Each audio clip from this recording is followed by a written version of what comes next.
بسم الله الرحمن الرحيم. تم بعون الله تعالى صناعة أول طائرة شراعية بدون طيار بطريقة التحكم عن بعد مزودة بكاميرا تصوير بث مباشر، وهي قادرة على حمل 50 كيلوغرام من المتفجرات لإسقاطها على مواقع الجيش الأسدي. وقد أطلق اسم فجر الحرية 1 على هذه الطائرة، وهي الآن قيد التجريب الأولي.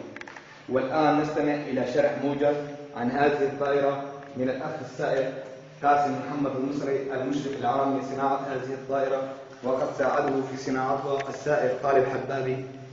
تفضل أخ قاسم. بسم الله الرحمن الرحيم. طائرة شراعية تعمل عن طريق المروحة الهوائية، وهي تتألف من مروحة هوائية طول الشفرة ما يقارب 10 سم، بحاجة إلى 6 شفرات، موصولة مع محرك استطاعة 4 أحصنة 3600 دورة بالدقيقة، بالإضافة إلى هيكل الطائرة البالغ من الطول ما يقارب 3 أمتار.